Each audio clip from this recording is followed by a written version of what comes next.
Guys, I'm back and today I'm going to be doing a first impressions and wear test of the Charlotte Tilbury Bejeweled Eyes to Mesmerize palette. This is the first time I've ever tried any of Charlotte Tilbury's powder products. I do have a lip liner and a lipstick in the very classic Pillow Talk shade, but that was really all I've ever tried from the brand. So I thought it would be really fun to dive into this for the first time on camera. I got it for my birthday. My birthday was a while ago, but I've been saving this. I hadn't touched it or played with it until today. This morning I went in and I did some swatches, which I will play over this little montage I'm about to do. But this is what the palette looks like. It's beautiful packaging. It definitely sticks out in my collection. And then they have this little overlay that I will most likely throw away instantly. And each of the 3 of the 12 shades are grouped into collections.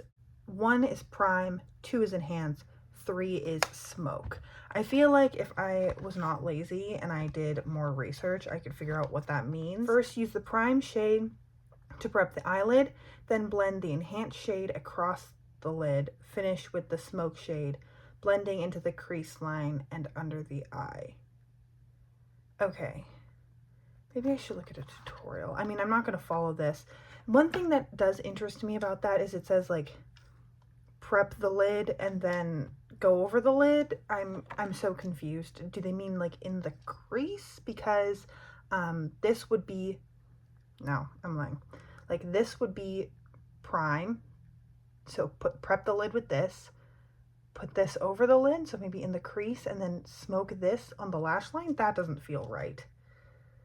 I'm confused by the instructions surrounding this palette, but let's hop into the actual shade since I probably won't be following that anyways. The first trio is Happy Glow. This is like a goldy bronze kind of situation, and it has 1 matte and 2 shimmers. Then the next is Love Glow, which is a bright frosty pink and then a deeper pink and a maroon matte. Then we have Dream Glow, which is all shimmer. You've got a slightly pink shimmery shade, a deeper pink shade, and then a rich purple. And then the last one is Seduce Glow, which is again more neutral, bronzy gold, a deeper brown, and then a shimmery brown. Swatching these initially, I felt like the shimmers are reminiscent of the Flower Beauty eyeshadow shimmer formula. Very thin, like you don't feel like you're picking up a lot on your finger. Very pigmented, but thin formula. The shimmer is all very finely milled. There's nothing chunky about it. It doesn't want to stick to itself, so you're not going to get like clumps of eyeshadow. I'm curious to see if there's any fallout. The 3 mattes are beautiful, pretty pigmented, a little bit more, I don't want to call them dry, but they definitely aren't like a creamy or a moussey formula. I feel like those are really popular in the past couple of years, and this palette isn't trying to do that with the mattes. They're just kind of a standard, like a MAC, think like a MAC eyeshadow, rather than, or even like a Huda Beauty eyeshadow from one of their older palettes, like Rose Gold Remastered or New Nude. That's kind of the pigmentation level and the feeling that you'll get from these mattes. Overall, I think the swatches looked beautiful. I am a little curious with the way that this palette is organized, but frankly, I rarely listen to the way that the palette, like, companies tell me how to use their products, and I just do whatever I want. So my eyes have a little bit of concealer, and then I set down on my crease with just a little bit of a matte cream shade because this palette does not have that. And now it's time to go in. I'm going to take this clean crease brush and I'm going to go into the middle shade of the Happy Glow formula. Yeah, there's no like individual shades. It's just Enhance from Happy Glow, which is that lighter brown. I'm going to go in really lightly in the crease. Okay, I feel like that blended out well.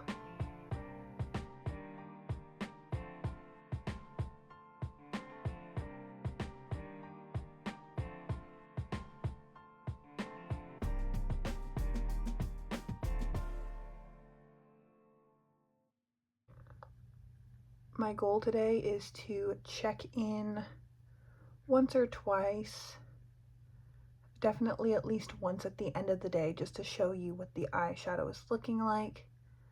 I don't know if I'll have like fully formed opinion on this palette after one use, but for the most part, I feel like as far as formula and wear goes, you can figure that out after one use. Now, I'm kind of tempted to go in with this shade. That is beautiful. I don't know if I want to go in with something this gold today, so yeah. I think I'm going to go in with Prime from the Seduce Glow Quad. And I'm just going to tap this on my lid with my finger. No extra like base or anything going down first. Oh, I made a mess instantly.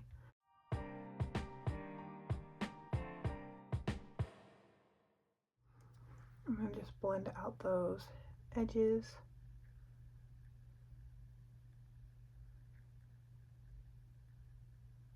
And then I'm going to take the Smoke shade from the Seduce Glow palette, or trio, and put that on the outer half of my lid. Oh, that is pretty.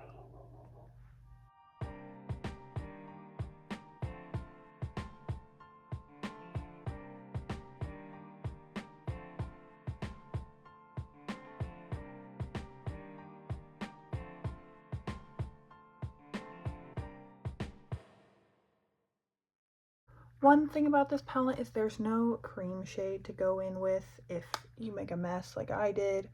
But frankly, I think most people who use cream shades a lot have one that they can easily reach for. Or you could just go in with a little bit of your foundation powder or setting powder and get the same effect. Now I'm going to go in with a pointer brush and the shade Enhance from the Seduce Glow Quad.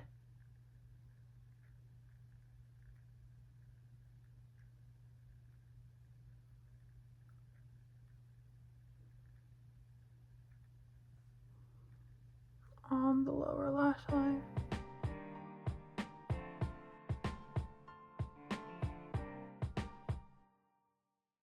And then I think I'm going to go in with the Prime shade from the Dream Glow Quad just on my pinky finger and put it in the inner corner for something really pretty and sparkly.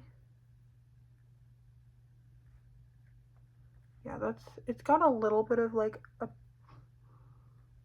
peachiness to it, I guess, but it's nothing too pink to look strange. And then, I don't know, why not go in with Prime from the Happy Glow and just kind of go along the inner part of my lid. One thing I do like about this shimmer formula is it kind of stands up on its own. You can layer them and they don't just kind of all look the same. You can see where I put the darker one and I can see where I put the lighter one on the inner corner. So I think I've put as much eyeshadow on my eyes as I can. So I'm gonna go quickly do some mascara and finish off the rest of my face. I will be back to show you the final look. So here is the finished look with mascara. This is definitely a very pretty look. I don't know if it's super unique to my collection, but I am really happy with how the eyeshadow turned out.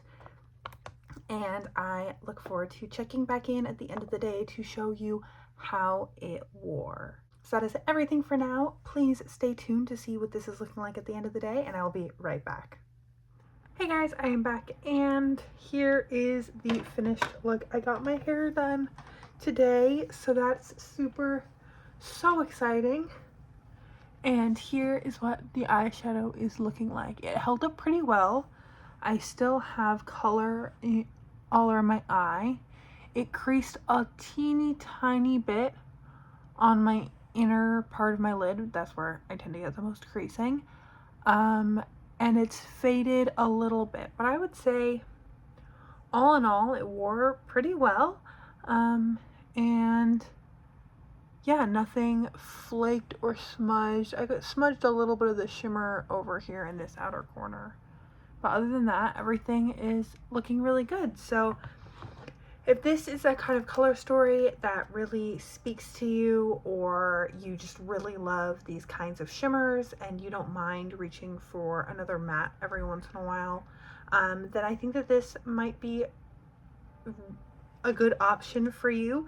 And if you're someone who needs at least 50% mattes in a palette in order to find it useful, then this might not be. But as far as blendability, application, and wear, this is definitely a very strong eyeshadow from Sephora. And if you already have a bunch of other beautiful eyeshadows and you are looking for a reason not to buy this, then, I mean, I don't know how functional this color story is for me, but I'm excited to keep playing with it. So that is everything that I have for today's video. Thank you so much for joining me. I hope you're having an incredible, awesome day wherever you are, and that I get to see you in a future video. Thanks, guys.